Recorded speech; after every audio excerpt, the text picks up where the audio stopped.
Piplup and Prinplup, the penguin Pokémon, and Empoleon, the emperor Pokémon. Welcome everyone, I'm Exceptional and I hope you are too. In today's video, we will be seeing how quickly I can defeat Pokémon SoulSilver, including the post-game Elite Four and Red battle, using only my starter, whom I will allow to evolve. Challenge rules are in the description. Typically, the water starter is the one that I gravitate to the most, but after playing Chimchar last week, I don't know. Another thing to mention is that, yes, we are back in the daytime aesthetic for this video. Tech issue, schmeck issue. I just decided I'd play during the daytime. You can always rely on this egghead to connect the dots, most of the time. I choose the nickname Happy Feet, but it's gonna take me a second to spell it out. I choose this not only because of the movie, but also because of a Canadian singer named Fred Penner. Happy feet, I've got those happy feet. While I complete these early game chores, I will mention that in this run I have finally included an egg move.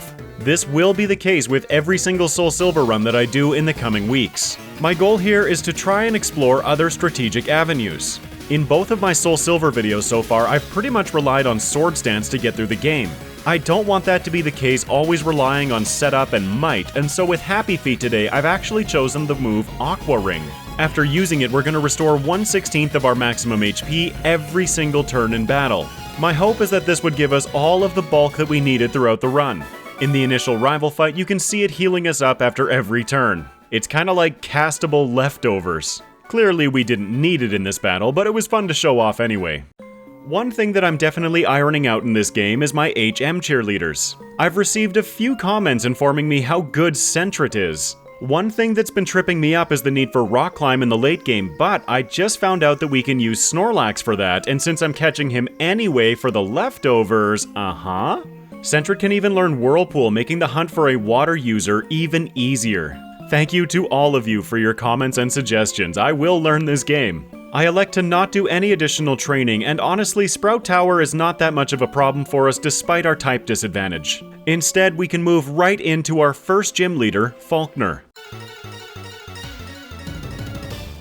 Admittedly, I did get one reset in Sprout Tower, but it's fine. We come into the battle at level 13.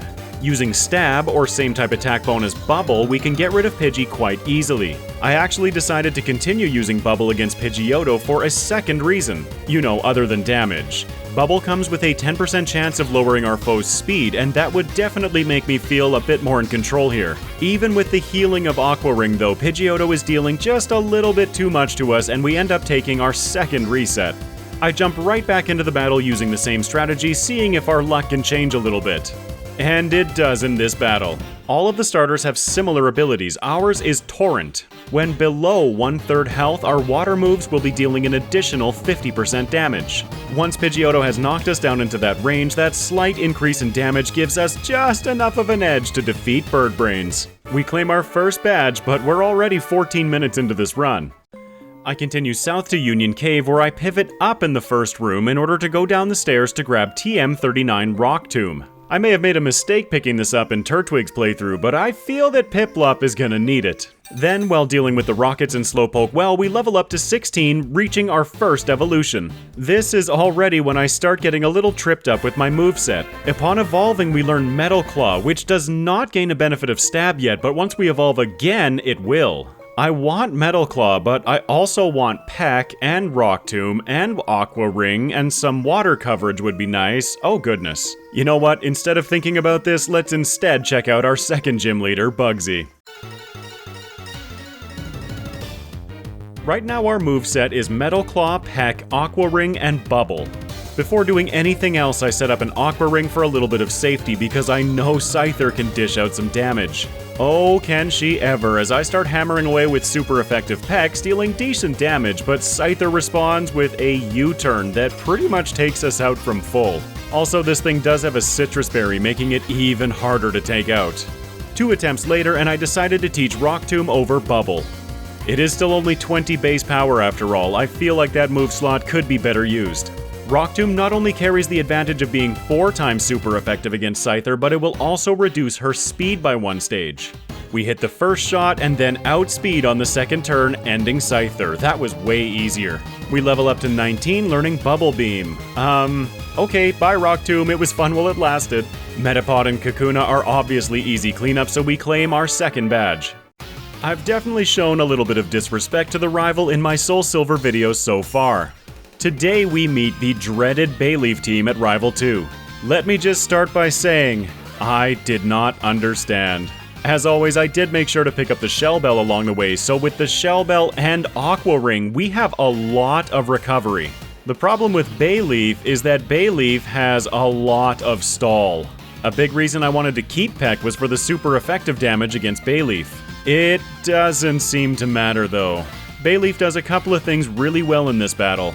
He sets up Poison and Reflect, thereby halving our incoming damage. And even better, Bayleaf knows Synthesis. Even if you manage to knock it down to half health, it's just gonna Synthesis right back up to pretty much full every time. Words cannot express how quickly I became frustrated with this battle. So here we are, 8 resets later, and I'm still trying. Sometimes his lead Ghastly will go for Curse, and that's pretty much an instant reset. I've determined that risking that outcome to set up an Aqua Ring makes things a lot easier. Okay, Bayleaf. What have I been doing here? Well, after scratching my head for a little while and trying to think of ways to increase our damage that doesn't involve a bunch of grinding, I am kinda just fishing for Metal Claw luck. Metal Claw has a 10% chance of boosting your attack by 1 stage, and I kinda need that. We don't get through this battle on skill, but pretty much on pure luck. I'm trying to imagine what I would have done in that battle without Aqua Ring. We can then quickly progress north to Goldenrod, where I do have at least one puzzle figured out already. In order for Whitney to actually go to the gym, we first have to get our radio card, because reasons. Oh, game triggers, you're so fun to dissect. The puzzle here is just a simple quiz, but the answers are A, A, B, A, B. That's right, who's getting good at this game? Now that she knows the answer, she's happy to take our challenge back at the gym. Let's check out our third gym battle. Clefairy is not going to be the issue in this battle. As such, I feel quite secure setting up our Aqua Ring right away. Much to my surprise, as Clefairy goes for Metronome, she ends up getting a substitute. How dare you use my move against me? Oh my gosh, what is happening? This is a big problem that I have with the infatuation mechanic in this game. Just look at how many turns we are missing as Clefairy gets a Metronome Poison Fang, poisoning us, and then a bunch of double slaps that bring us down to very low health before it faints. I take back everything I said. Clefairy might be a problem. Alright, 9 hit points and poison for the Miltank, and she outspeeds me. Stomp ends the battle. Alright, if we don't get completely wrecked by the literal embodiment of the RNG in this game, let's see how things go. I have my Aqua Ring up once again, and against Miltank I'm going to be spamming Bubble Beam. Bubble Beam also comes with that lovely 10% chance to reduce speed, which I'm again hoping for against Miltank. Miltank even gets a critical hit in this battle, but we somehow manage to make it through. With a cheeky critical of our own at the end of the battle, which, by the way, did not matter. Sweet, that's 3 badges, and oof, every level brings us closer to our third stage. On the path north to Ecruteak, I'm faced with a very challenging double battle. Perhaps this is another instance where all of the lovely commenters can tell me what I'm doing wrong here. I do not see any way of avoiding this double battle with the Clefable and Wigglytuff trainers.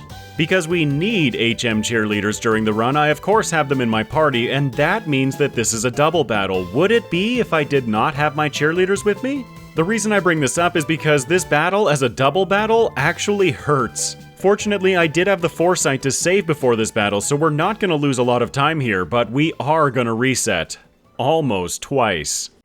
Continuing into Ecruteak and the Burned Tower, we're faced once again with the rivals Bayleaf. I wonder if things have gotten any easier. Well, as it turns out, Bayleaf has found a love for using more Razor Leaf. The stall tactics plus landing a few stab super effective Razor Leafs? Yeah, it doesn't go well. So I quickly pop out of the Burn Tower to visit the Dance Theater and gain HM3 Surf. Surf is just so good as a water move. While Surf helps us out against the other members of his team, Bayleaf is still going to be a problem because it resists it. I take a little bit of inspiration from Hercules in this one and just use my head. I'm just spamming headbutt, hoping for flinches. This time we are successfully able to get through Bayleaf. With Stab Surf, his remaining Pokemon are super easy cleanups, so we can move on to our 4th gym leader, Morty. It seems that the game is taking a little bit of pity on me in this battle. Of course, the power of Stab Surf cannot be understated. We wash away the majority of his Pokemon in a single shot. Gengar manages to tag us with a fairly heavy Shadow Ball, but overall this battle is quite easy. It does go to show though that our speed stat is not the greatest.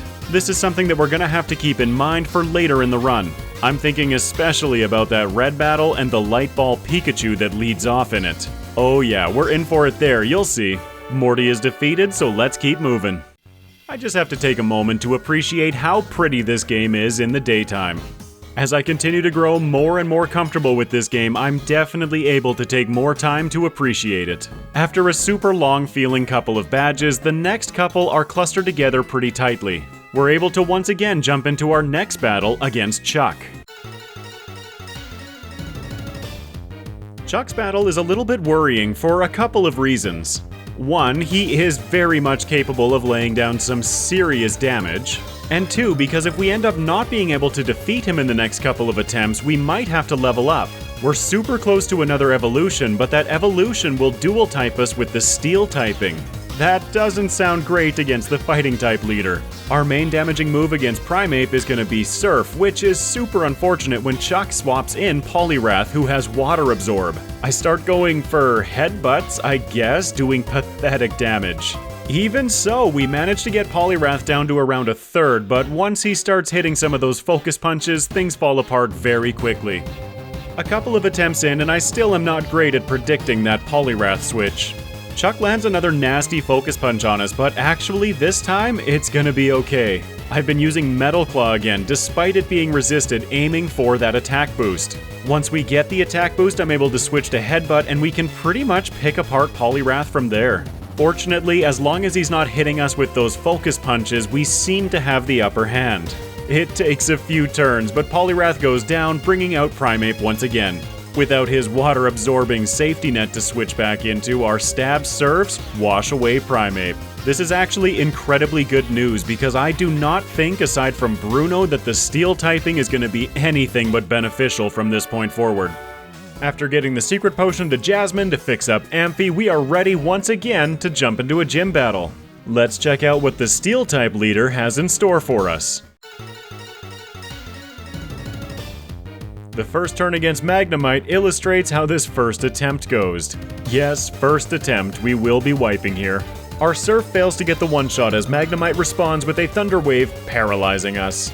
We were so close to knocking it out in one shot, but after seeing that Thunderbolt damage, we're not gonna last in this one. Magnemite 2 comes out, and yeah, there we go. I jumped right back into the battle just in case we happen to roll a low damage range there. At the end of the damage calculation, it multiplies by a random factor. This essentially means that every move will hit between 85 and 100% of its maximum potential damage. It looks like that first shot against Magnemite was on the low end, one-shotting both of them in the next battle. Her Ace Steelix is last, and we outspeed, hitting a stab super effective Surf for the one-shot. We clean up a super quick 6th badge, heading to Mahogany Town next. North of Mahogany at the Lake of Rage, before dealing with the Gyarados, I want to do a little bit of item collection. In the northeast corner lies the Choice Specs, which is going to be great for our special attacking Penguin. There's also a hidden Max Potion right next to the Choice Specs. Up in the northwest corner lies TM43's Secret Power. Regular viewers of the channel are very familiar with this one, being what I refer to as Discount Body Slam in Fire Red. Then, just inside the house, we can pick up TM10 Hidden Power. In my SoulSilver runs, I will be running with max 31 IVs giving Hidden Power Dark. I feel like this is going to be one of those last resort things that I just kind of edit if we absolutely need the coverage. I'm determined to find different options in this game though, I am sure that there are lots. We covered the Rocket plotline in more depth last week, so I am going to be skipping the majority of it today. The only thing of note is that while conquering that plotline, we level up to 36 and are ready for our final evolution. As I mentioned earlier, this grants us the Water Steel dual typing, so thank you, no more antidotes. Upon evolving, we're trying to learn Aqua Jet. My Gen 3 brain calls this Water Quick Attack. As nice as a stab priority move would be, I elect not to learn it. I'm gonna lean into our special attack. With that, we can check out the 7th gym leader, Price. Another great part about evolving there is that Metal Claw now also gains the benefit of Stab. There are definitely a couple of type interactions that I still struggle with, and hey, did you know that Ice is weak to Steel? Well, we won't actually be seeing any super effective Metal Claws because I go for Surf against Piloswine, but you know. Neutral Metal Claws deal with Dugong, but it does take a few turns. I'll take this opportunity to discuss my late game plan with this run. Given that the last 2 runs have relied on Sword Stance to get through, I decided that this week I wanted to try something different. Like I said, we're going to be leaning into our special attack, and I want to keep Aqua Ring as long as possible. I figure who needs setup when you can just last forever on the field? We'll see how this all comes together in the next few minutes, but for now, Price is out of here. That was another super easy badge for Happy Feet, so let's dance our way over to Goldenrod. Again, glossing over the majority of the Rocket plotline, I am gonna show this rival battle. After all, the rival has been such a pain this whole time. His Golbat and Magnemite are fairly forgettable as we take them both out with Stab Surf, but then his now fully evolved Meganium hits the field. Poor Meganium, though, is about to get bullied. I'm not entirely aware of his moveset, but I know that with our Steel typing, he cannot poison us anymore. Another great part of the Steel typing is that his Grass moves are also neutral now. Another awesome thing is that Stab Surf, even though it's resisted, is doing some chunky damage. You gotta love the power scale in this game. I actually do so far, especially compared to Generation 2. The post-game section can be legitimately hard. Skipping past the rest of the Rocket plotline, trust me, you did not miss anything exciting. Any problems my other runners have had in that section so far were all solved with Stab Surf. We're now in the Ice Path where I have to point out a couple of really useful items. Also, I really wanted to include the Ice Path music, I absolutely love it. First though, this boulder puzzle. As far as I can tell, it is required that you drop all 4 of these boulders down the holes. The puzzle sections both in the Ice Path here and in Claire's gym have been a lot of fun for me to try and get better at. On the next floor, I make sure to grab the Never Melt Ice. Well held, it increases the damage of our Ice-type moves by 20%, and oh yeah, we want an Ice move. And as fortune would have it, on the next floor we can pick one up. After figuring out one of those line of sight puzzles, we can pick up TM72 Avalanche. Avalanche is a 65 base power ice move that will hit with double the base power if your Pokemon is hit during that turn. An unfortunate piece of that is that the move does have negative priority. That makes it a little more risky, but let's hope that it helps us in our next gym battle against Claire. First though, for those of you who joined me in my initial SoulSilver streams, I've definitely become better with this puzzle. I'm also defeating the majority of the trainers along the way for a little bit of training. Claire so far has actually been a fairly rough encounter, so I wanted to be prepared. There's definitely some movement optimizations I need to make, but hey, progress, not perfection, right? Let's check out the final gym leader in Johto. Alright, options against Gyarados. Well, clearly going for Metal Claw is not gonna work. As a special attacker who's being intimidated at the start of the battle, I should have known better. Stab Surf, once again, even though it's resisted, is going to be doing much more damage against Gyarados. I do figure this out, but we took some big hits in return.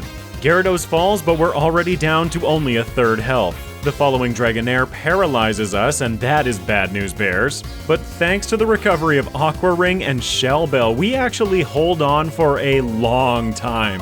We make it through both of her Dragonairs, but then Kingdra comes out. I was actually fairly threatened by Kingdra initially, but once she came out, I realized that there isn't a whole heck of a lot she can do to us. Don't get me wrong, I am not winning this battle, but it does give me a fair amount of hope. This encounter with Kingdra is actually quite the emotional roller coaster. I mean, check this attempt out. We start off at about a third health. I mean, of course we're paralyzed. That's always going to happen against the Dragonair. Between our Aqua Ring and our Shell Bell, we actually recover all the way back into green health, but Kingdra has been launching an onslaught of smokescreens. Unfortunately, paralyzed with our accuracy trashed is not a good position to be in, and Kingdra does once again take us out. In the next attempt, just watch our health bar. We are constantly bouncing up and down, dropping down to 16 hit points multiple times. This kind of tankiness is exactly what I had envisioned with this playthrough, but this is getting a little crazy. Happy Feet just sits there tapping away like an absolute wall as we slowly chip down Kingdra, twice because of the Hyper Potion for the victory. That nice little critical hit right at the end of battle sure helped speed things along. This will eventually reward us with our 8th gym badge completing the Johto Gym Challenge. I just have to show this Kimono Girl gauntlet again. A, I love the music again, and B, I really think that it's a good litmus test as to how your Pokemon is doing. If you struggle against the Kimono Girls, you're likely not ready for the upcoming section. Happy Feet's damage output is definitely lower than our last couple of runners, but we are so solid. Instead of one-shotting everything, we are taking 2 to 3 shots to take out a couple of these evolutions, but we're still just fine. I didn't see the point in setting up any Aqua Rings, and our Shell Bell is healing us just fine. We do take a nasty shot from Jolteon, but that is to be expected. Fortunately, Jolteon went for Double Team on turn 1, otherwise that would have been a 2 Thunderbolt knockout. The Water Mirror match goes just about as quickly as you'd expect, and we're through the gauntlet. Skipping by the Whirl Islands and Lugia segment of the plot, we're now in Victory Road. I've been glossing over the rival a fair amount in these videos, and now feels like the time to face him. That Bayleaf sure did mess us up earlier, but now that we're a bit further into the game, his team is once again quite underwhelming. Composition-wise, it seems to have some potential, but we're like 10 levels higher. That's just a consequence of running a solo Pokemon, I guess. I personally love the solo adventure if you couldn't tell. There's just something about being the master of your own universe. We pick apart the rival with no problem, but at the end of the fight we level up trying to learn Drill Peck. This was actually a tough call for me because my instinct is to go full physical again. I wanted me some Swords Dance, Drill Peck, Earthquake shenanigans. But you know what? I feel like going on the special side with Aqua Ring is just a little bit more interesting this week. Before entering the league though, I am gonna be making one final stop. I felt in order to make this special set work, instead of grabbing Swords Dance from the game corner, we're going to be grabbing Ice Beam. I teach it right away, replacing Avalanche, so with that, let's jump into the Round 1 League.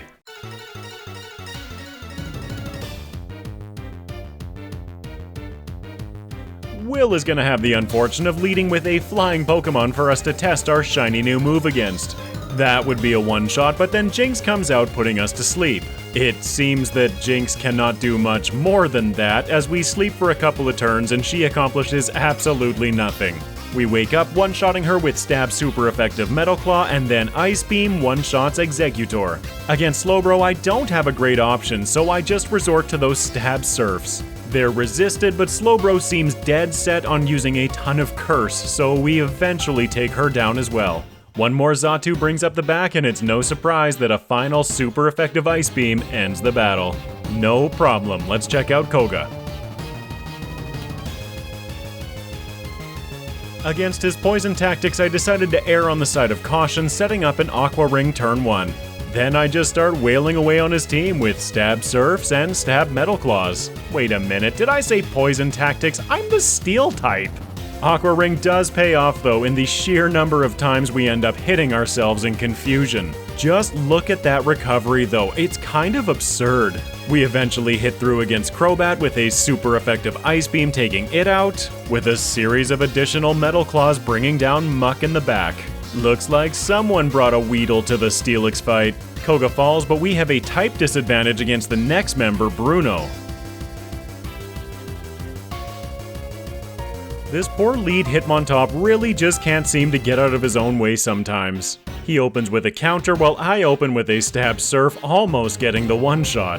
We take him out without any problem at all, but then Hitmonlee hits the field. He uses Swagger on the first turn, increasing our attack but confusing us. We then hit ourselves in confusion while Hitmonlee hits a Stab, super effective high jump kick for a lot of damage. We then hit ourselves in confusion a second time, and those three things were all it took to knock us out. I kept trying, but this Hitmonlee is actually pretty menacing. If he decides to go for 2 attacks instead of the Swagger, then we just straight up lose. In the next attempt, Hitmonlee decides to go for Swagger, but we do not hit ourselves in confusion this time. We end up taking out both Hitmonlee and Hitmonchan in a single Stab Surf each. That's definitely feeling a little bit better, but then Machamp hits the field. He's definitely got a bit more bulk than the Hitmon, surviving the Surf and taking us out with a stab super effective cross chop. In the next attempt, we end up swaggered once again, and Hitmonlee goes for Focus Energy? Okay. Because of the swagger, I've actually started going for Metal Claw instead. I was kinda hoping for another attack boost before the Machamp hit the field, but we don't get it. We're definitely much more healthy in this attempt though, so when Machamp goes for his stab cross chop again, we actually survive it. I mean, barely, but we do survive. This definitely put us back in Torrent range, so that's enough Metal Claw. I'm switching back to Surf. We take out Machamp with one final stab, 4 times super effective for Onix in the back. Bruno, I gotta give you some credit, man. You're still not great, but you've come a long way since the red and blue days. The final member of the Elite Four is Karen, who leads with an Umbreon. I have never forgotten this Umbreon since my first encounters with it in Pokemon Gold. Its bulk and sand attacks and confusions, oof, they haunt me to this day. It looks like we're just shy of two-shotting the Umbreon with Surf, unfortunately. Instead, I pivot to setting up an Aqua Ring and going for Metal Claws. Let's stall this one out. We eventually take out Umbreon, but then the Gengar comes out. Gengar holds a problem that I have not yet encountered in a run. That problem is called Destiny Bond. It's faster than us, so when I go for the knockout with Stab Surf, we go with it. I decided to use a single rare candy to bring us up to level 55 over the next damage rounding threshold. This gives us the two-shot against Umbreon, so that Pokemon is now significantly less trouble. Gengar, though, is definitely responsible for the majority of those resets. Destiny Bond just seems to be a coin toss. It's a really unfortunate part about being the slower Pokemon on the field. It hasn't given us a ton of problems yet, but remember, we have Red's Pikachu looming in the distance. Making it past Gengar without getting Destiny Bonded again opens up a series of one-shots for the rest of her team. Super effective Surf for Houndoom and super effective Ice Beam for Vileplume and Murkrow. Overall, I'd say that league wasn't too bad, but we still have one battle left to face. The champion, Lance.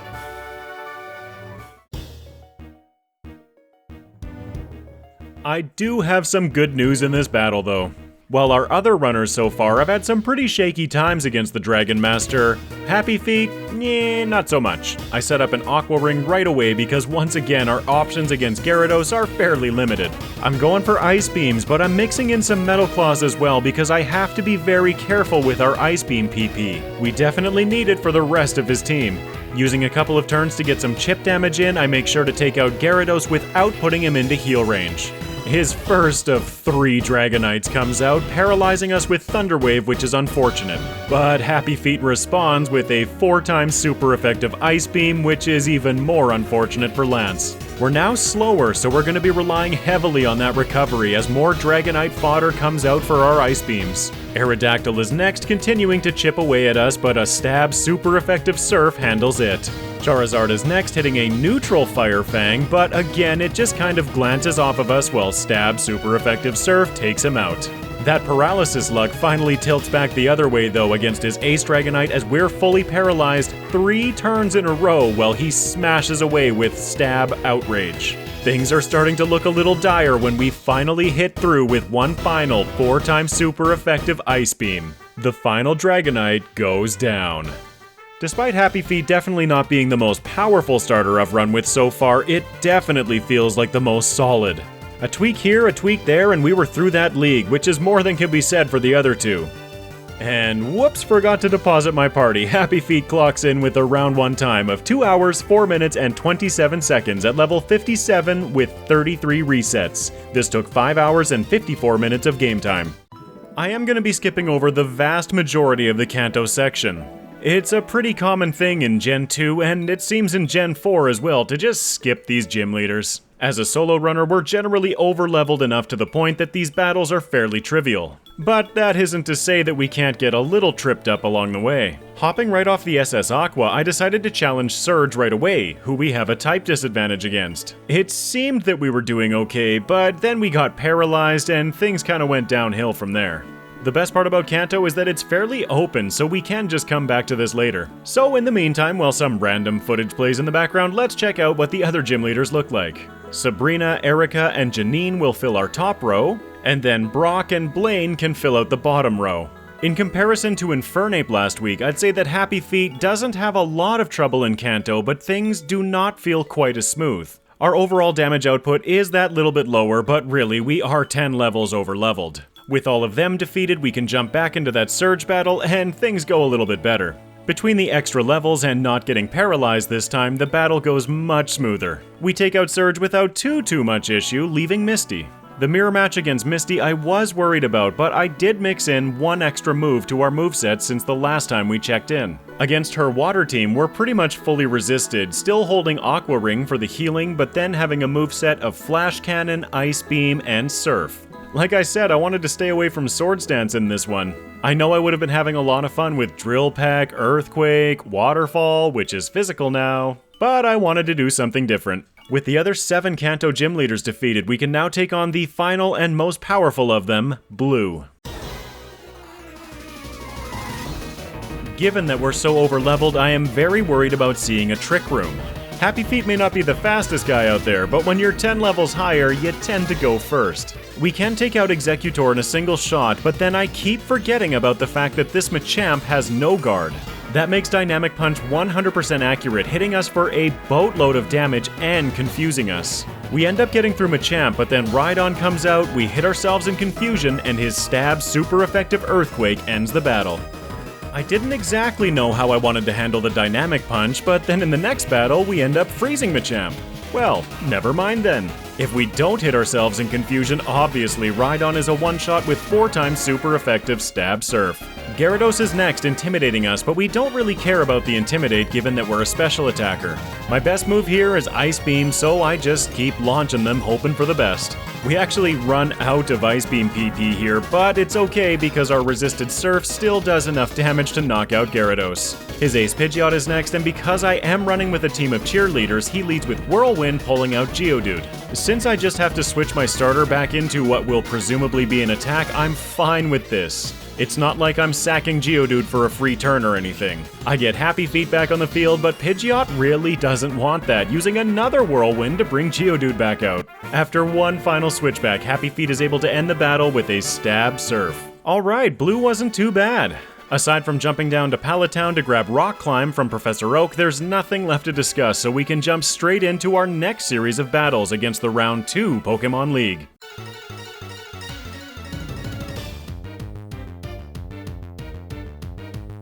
We lead off against Will's Bronzong, who's going to start the battle by casting Reflect. Reflect? No worries, dude, we're a special attacker. 2 uses of Surf bring out his next Pokemon, Gardevoir. Surf does a little over half while she sets up Calm Mind, which is a little bit concerning, but not nearly as concerning as the +1 super effective Focus Blast that hits us the next turn is. A single shot dealt 90% of our health. Fortunately, this does drop us down into Torrent range, so our water moves are powered up and we're able to bring down Gardevoir. Jinx and Grumpig both fall without too much issue, but then we're stuck facing a Slowbro. Slowbro who resists all of our moves. I figured our best bet was just to go in with the Stab Surf, so that's what I'm doing for about a quarter damage every turn. Much to my surprise, Will does not heal Slowbro and we end up knocking it down without any further fuss, but we are now paralyzed. Xatu is last, but with the recovery of leftovers and Aqua Ring throughout the battle, we are so tanky. I honestly feel that Xatu would run out of power points before she could take us down.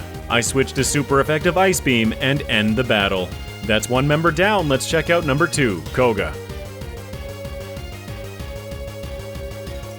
Koga so far in these leagues has not really given me any problems. Koga himself is not going to give me the problem here so much as my lacking knowledge of Generation 4. We can clear his Skuntank out of the way relatively quickly, who I now know is Dark-type, but then out comes Toxicroak. Okay, this thing is poison and fighting, I'm pretty sure, so I should be able to use Surf, right? Wrong. Toxicroak has something called Dry Skin, apparently. So instead of dealing damage in that turn, we would have healed him if he hadn't already been at full health. Toxicroak stabs super effective Cross Chop, then ends the battle. In the next attempt, I decide to go for Ice Beam instead against Toxicroak, and things go a little bit better. He just went for a Swagger this time, so we are confused, but on the next turn we hit through and take out Toxicroak. From there, let's just consider what the Poison-type trainer is able to accomplish against us. We're the Steel-type, so we are immune to poison. He had some ground coverage on Skuntank, but that's gone. And then the fighting coverage with Toxicroak was pretty nasty, but what else does he have? Well, in truth, again, between the healing of Leftovers and Aqua Ring, he's got nothing. We could just sit here forever taking damage, I feel. Also, yes, thank you to everyone in the comment section who suggested catching the Snorlax with the Master Ball. Not only does this give me access to the Leftovers, but it also solves my need for a Rock Climb user. I'll get this game down yet, but once again I do have to take the time to thank all of you for your input. Your ideas, tips, and tricks have been so valuable to me. Koga's out of the way, let's check out that beefy hiker next. Our issue with the beefy hiker has not gone away. He's definitely feeling like a one-shot or be one-shot type of battle. It seems that you can fairly reliably predict this Hitmontop to go for counter on the first turn. That essentially makes him a free KO or an opportunity to set up. I go for the former this time, bringing out Hitmonlee next. We get swaggered, so we're confused again, and luckily Hitmonlee goes for Reversal on the next turn. At his current level of health, Reversal is nowhere near fully powered up, but it still takes off about a third of our health. Hitmonchan is next, going for Stab, super effective close combat, finishing off the last of that health pool. 5 attempts later, and I've dipped into our rare candies. Rare candies are definitely something that I'm still learning in this game. I haven't exactly determined which are the quickest and easiest to grab. The reason for this is simply to give us better damage ranges.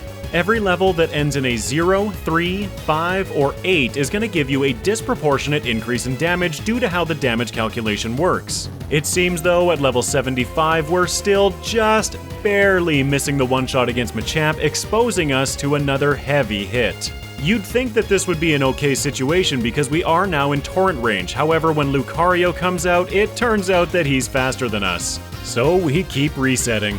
Back in the battle at level 78 now, and we get the one-shot against Machamp. Lucario does outspeed us at level 78, however our defense stat is beefy enough that we can take one shot. That one shot does not unfortunately quite knock us down into torrent range, but we have enough damage to finish off Lucario at least. His defenses aren't the greatest after all, and he just used close combat, reducing each defensive stat by one stage. With Bruno No defeated, we can talk about our fourth member, Karen. Alright, Karen and this lead Weavile that messed us up so badly during the Torterra run. How much can Weavile do against Happy Feet? Well, not a lot. Low Kick does hit for super effective damage, but seems to be doing about a quarter, so I am gonna take the opportunity to set up an Aqua Ring again. Healing for an eighth of your health every turn is kind of absurd. After missing the one-shot with Surf, I remember that Ice is weak to Steel type, so I use Flash Cannon for the one-shot. Absol is next, wasting a little bit of time with Protect, but hey, that's just more healing for us. We take it out, bringing out Honchkrow, who falls to a single super effective Ice Beam. Houndoom is next, and much to my surprise, we do outspeed it, hitting a Stab super effective Surf for the one-shot. Spiritomb is next, and we miss the one-shot with Flash Cannon, so now we have a curse laid upon us. At the end of every turn now, we take a quarter of our health and damage. We can take out Spiritomb, leaving only one Pokemon, but that damage is going to stack up quick. That last Pokemon, of course, is the incredibly bulky Umbreon. He's setting up Curse and double teams while also confusing us while that Curse damage continues to tick every turn. Without Aqua Ring and Leftovers, we would not have survived here. We actually get taken all the way down to only 12 health. That's less than 5%, but our final Stab Surf connects with Umbreon and the battle is over. Alright, that just leaves the Dragon Master last, and we should be fairly equipped for him, right?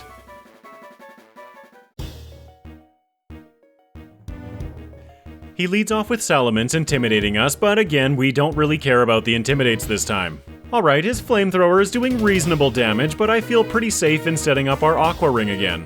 We can then take Salamence out on the next turn with a 4x super effective Ice Beam. Oh yeah, Ice Beam is gonna do great things in this battle. Garchomp is out next, and uh-oh. He outspeeds, hitting a Stab super effective Earthquake, almost ending the battle right there. We survive at 4 hit points. Responding with a 4x super effective Ice Beam, which of course one-shots, but ouch!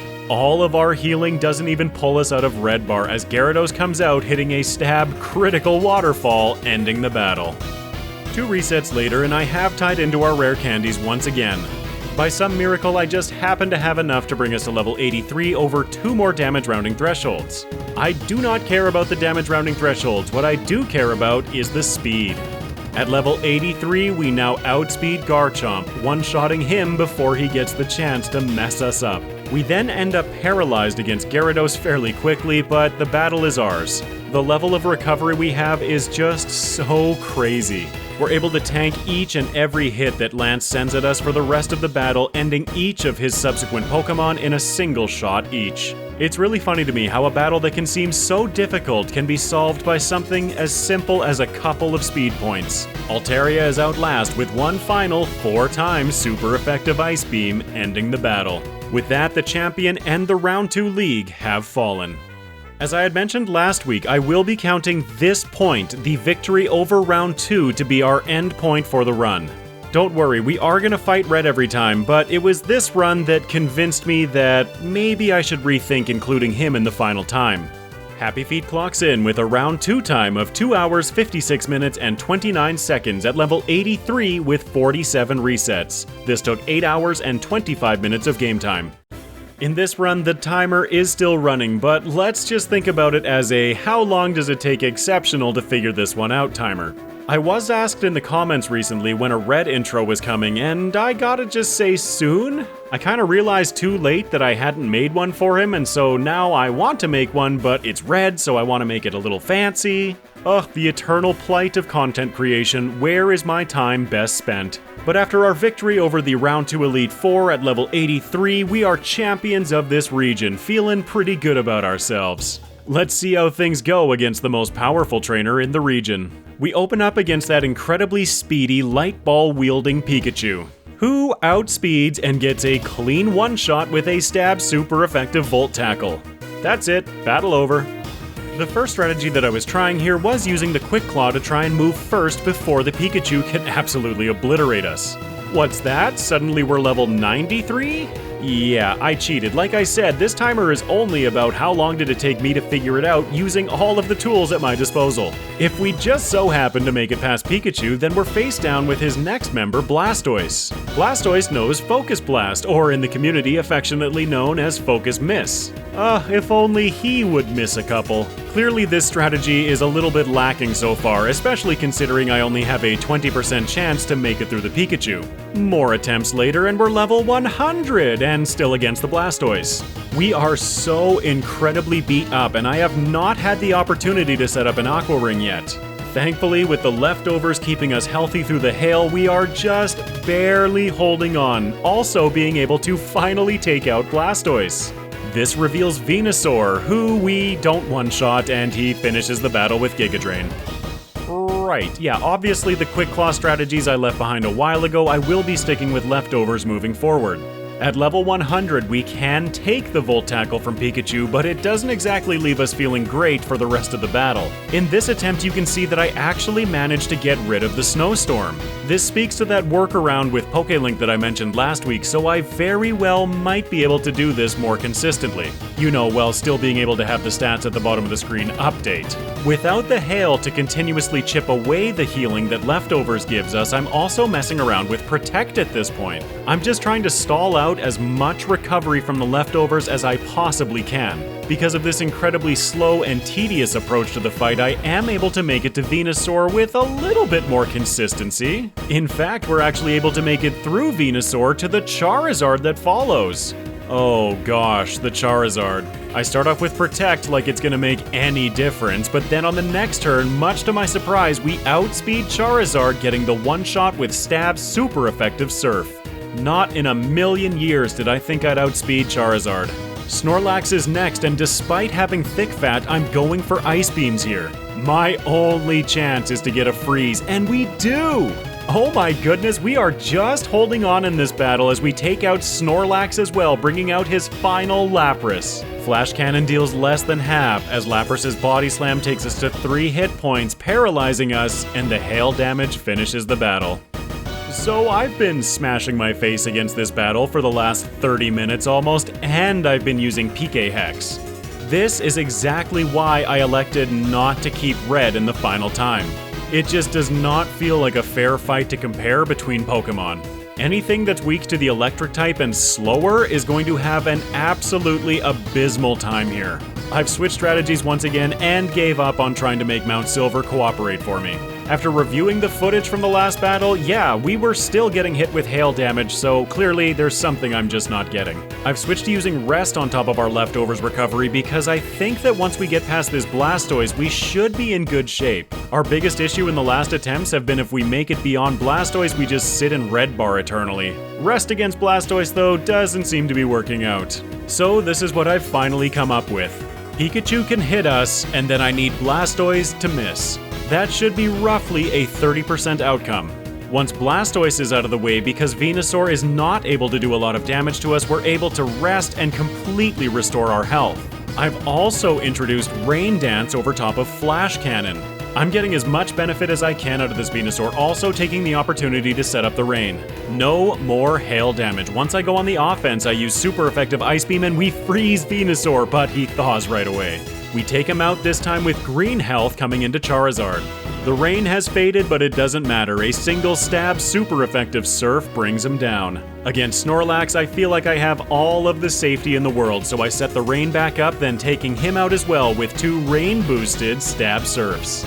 Then, my whole plan came crashing down around me. All we have for Lapras is Surf and Ice Beam. Because of my experience in Generation 3, I am so used to Lapras having Water Absorb, so I'm going for 4 times resisted Ice Beams. Luckily, Lapras cannot do a ton of damage back to us, but our damage output is absolutely pathetic right now. It gets to the point where I actually run out of Ice Beams. Oh no!